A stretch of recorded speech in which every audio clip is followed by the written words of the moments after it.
Just one more match to go, and just one more, and these are the biggest keys of the match for the 2017 season.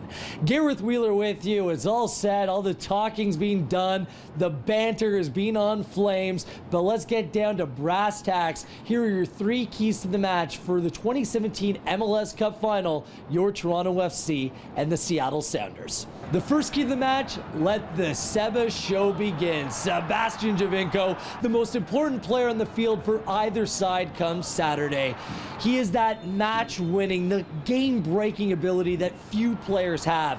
He can obviously score from a dead ball. He can turn on the drop of a dime, create something out of nothing, and his ability to finish second to none on the field.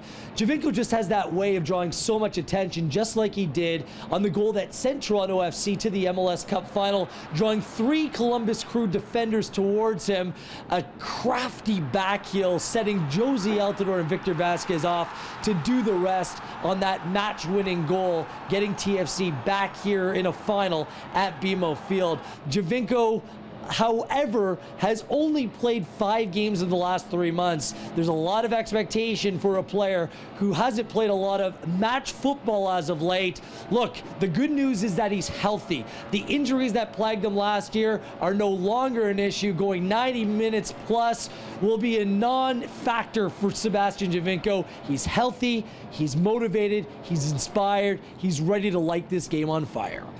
For the second key, let's go to the second most important player on the field. It's Bradley's world. The captain, Michael Bradley, has been the key player for Toronto FC all season long. He may not fill up the stat sheet, but the way that he controls and provides the shield in front of the back line, as well as starting off attacks, just being so composed on the ball, makes him such a key player for this game as well. No player completed more passes per game in MLS over the course of the regular season than Bradley, 77 per game, and in terms of recoveries, he almost had 100 more than any other player in the league. Now, this is a matchup that he will be salivating.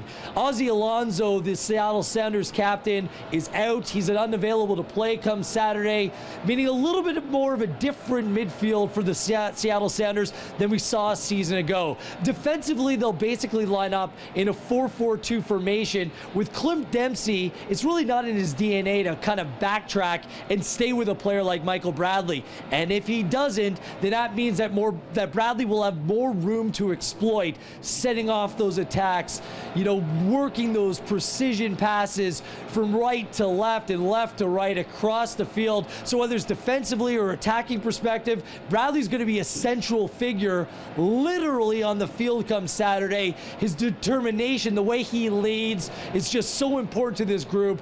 He is the pulse of this team, and you'll be able to feel it throughout the stadium come Saturday. And finally, the third key to the match, will we see an open game? Last year, Seattle came to BMO Field and were completely content to sit back, pick their spots, and play on the counterattack. It was a very defensive approach by the Sounders. But this team that they have this year is much more attack-oriented. It looks like the perspective or projected Seattle Sounders starting 11 may have 11 more goals than the team that played here last year. That's significant, and I think a lot of how the game plays out is going to be up to Brian Schmetzer's team selection for Seattle. What does the Sounders head coach, what does he believe was going to suit his team the best? He came out in the press conference on Thursday and said, well, they're going to do what's best for the team, but is that wise? Because if he puts out too much of an attacking unit, then that means that TFC can be able to exploit that team. It would be more wise, in my opinion, for the Sounders to sit back, play a little bit more conservatively, and not take too many risks. But with attacking talent in his team, will Schmetzer be tempted to unleash the hounds early and accept the risk, what that would mean to Toronto FC having more space to attack the other way? It's going to be a little bit of a chess match, and an early goal can certainly open things up and change the perspective as well. But I'm not so sure we'll see that open game, but it all comes down to the Seattle Sounders selection. Toronto FC's approach is going to be straightforward, it's going to be predictable, it's going to be what got them there. Seattle, a little bit more of an X factor come the final.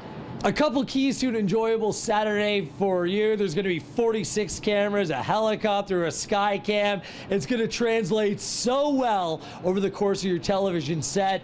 And a lot of what you see on television, it's going to be up to the people in this building to create a requisite atmosphere. Yes, for games like this, there's a lot of corporate obligations, fans who typically don't come out, but you know that Toronto FC supporters, they're going to be loud, they're going to be proud, and they're going to be needed over the course of the day. Be in good voice, save it over the course of Friday night, save it Saturday morning, because Saturday afternoon, it really is all for one. Toronto versus everybody, and it's about finishing this mission with an MLS Cup to call our own. Game day Saturday, 4 p.m. Eastern Time, TSN Sportsnet, the Fan 590.